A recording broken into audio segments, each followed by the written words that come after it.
Hello viewers, welcome to my YouTube channel MS Soft Solutions। जदि आपण एठारे नुआ अटंती आउ चैनल टी को सब्सक्राइब करना तो प्रथमे सब्सक्राइब कर नियंतु एवं बेल आइकन टी को दबाई दियंतु जहाँ फल मु जो जो लेटेस्ट टॉपिक देवी सेटा आपण को संगे संगे नोटिफिकेशन आसीजियो।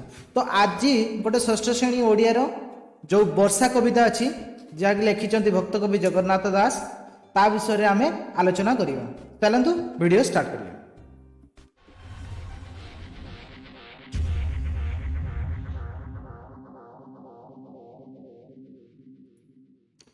तो ये जो वर्षा कविता आमर लिखिं किए ना जगन्नाथ दास। अच्छा, जगन्नाथ दास किए ताको विषय आम टिके जानिबा। जगन्नाथ दास किए तो जगन्नाथ दास जे कि भक्त कवि जगन्नाथ दास आमर भक्त कवि उपाधि पाइछंती। तो से भक्त कवि उपाधि तांको दिया हेछि। तो से भक्त कवि जगन्नाथ दास जे कि पंचदश शताब्दी कवि से पुरी जिलार कपिलेश्वरपुर ग्राम रे जन्मग्रहण करिछंती। तांको रचित ओडिया भागवत जे कि प्रति घरे घरे एक पवित्र ग्रंथ भाव में ओडिशार सर्वत्र जनप्रिय। तो सेई ओडिया भागवतर ये जो दशम स्कंध एवं एकविंश अध्याय आनीत होइछि वर्षा। तो वर्षा कविताटी कवि एठी वर्षा ऋतु विषय आलोचना करछंती। तो वर्षा ऋतु समस्त को भल लगे। तो कवि कौन कहउछंती वर्षा ऋतु विषय? एमंते ग्रीष्म काल गला वर्षा ऋतु प्रकाशिला। एमंते ग्रीष्म काल गला वर्षा ऋतु प्रकाशिला माने एहीपरि भाव में ग्रीष्म ऋतु धरापृष्ठर विदाय नेला। पृथ्वी पृष्ठ रे वर्षा ऋतु आत्मप्रकाश कला बा वर्षा ऋतु आसिला। सकल ऋतुंकर सार शस्य संपद मंचपुर। सकल ऋतुंकर सार एठारे सार अर्थात श्रेष्ठ, मंचपुर अर्थात पृथ्वी। भावार्थ होउची एही ऋतु सबु ऋतुंक मध्य श्रेष्ठ कारण एही समय रे पृथ्वी शस्य संपद रे परिपूर्ण होइଥାଏ। मेघे मिलिले शून्य पथे बिजुली शब्द संगते। मेघे मिलिले शून्य पथे बिजुली शब्द संगते अर्थात संगते अर्थात माने एटी सांगरे बा सहित भीषण शब्द मान करी मेघ माने गर्जंती और जल जो वर्षा करती।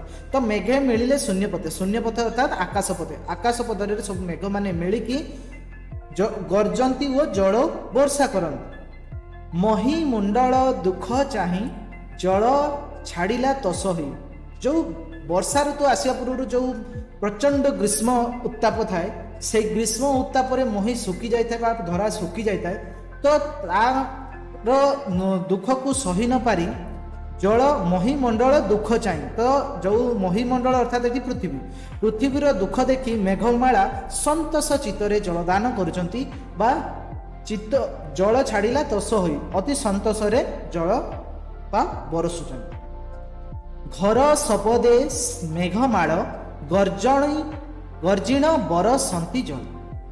जो घर शब्द अर्थात घोर घोर शब्द करके मेघमाला मेघ जितेबाला हुए कौन हुए पिला माने जितेबाला मेघ हुए सेतेबाला घड़घड़ी आवाज आसे कि शब्द हुए। तो यही घड़घड़ी सहित जो वर्षा घर शब्दे मेघमाल गर्जिण बरसंती जल। जल अर्थात मेघ एठी वर्षु थाए। नेक्स्ट स्टांजा जदि आमे देखिया कवि कौन कहउछंती प्राणी जीवन जल राशि करुणा चित्तरे बरसी।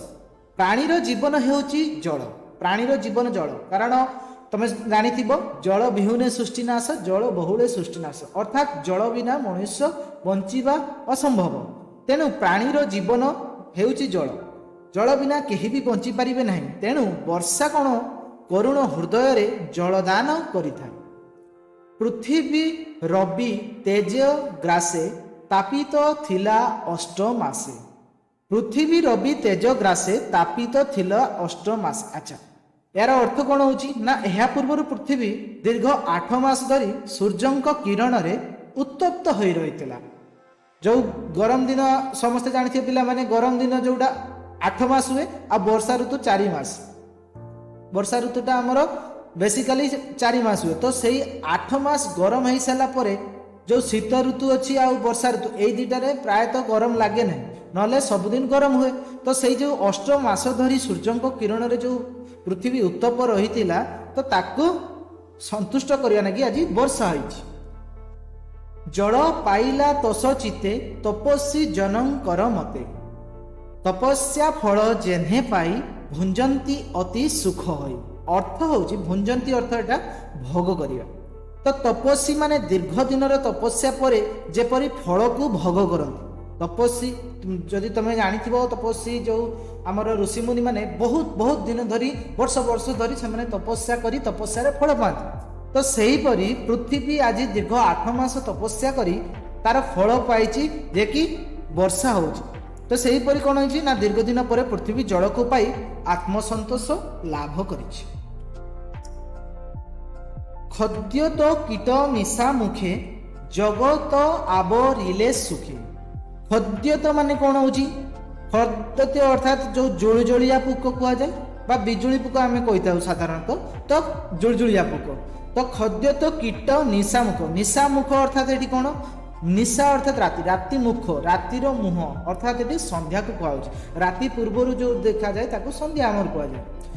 तो संध्या बेले जो जुलजुलिया पोक मैंने सबुआड़े आनंद रे बुलिले। वर्षा दिने देखियो तुम पिला माने समस्त देखि वर्षा दिन ही जुलजुलिया पोक बेसी बाहर।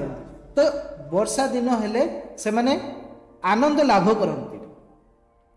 मंडूके मेघ नाद शुणी गर्जंती आवरीण पाणी। मेघ जो मंडूक, मंडूक अर्थात एठी बेंग, बेंग माने एठारे मेघर शब्द शुणी बेंग माने पानी को घेरी गर्जन करती बा आनंद होती राति सारा।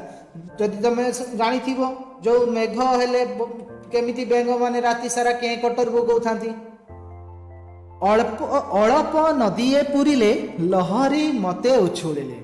अल्प अल्प अर्थात अल्प नदी अर्थात एटी छोट नई। तो छोट छोट नई माने एटी पुरी जाउछन्ती। छोट छोट नदी माने अल्प वर्षा रे पुरी उठी लहरी खेलाई उछुली उठिले। तापरे स्टांजारे कवि एठी कहउछन्ती नाना प्रकारे शस्य राशि एणे पूरित मही दिशी। नाना प्रकार अर्थात बहुत प्रकार बा बहु प्रकार शस्य रे पृथ्वी पूरी उठिला। वर्षा दिन ही आमे प्रायतः चाषी माने वर्षा को अनै रही थांती, कारण वर्षा दिन हेले आमे सबु प्रकार पनीपरिबा चाष करथाउ, धान चाष किंबा अलग जो चाष अछि तो चाष हुए। तो सेही शस्य राशि बहुत प्रकार राशि एठी पृथ्वीर पूरी उठे। छतु जे छत्र प्राय होई राजार प्राय दिशे मही। छतु छतु एठी अर्थात छतु तुम देखिथिबो तो छतुटा छत्र प्राय, छत्र अर्थात एठी छता। छता जेमिति आमको वर्षा रू रक्षा करे बा वर्षा रे आमे छता काढ़ी की रखू।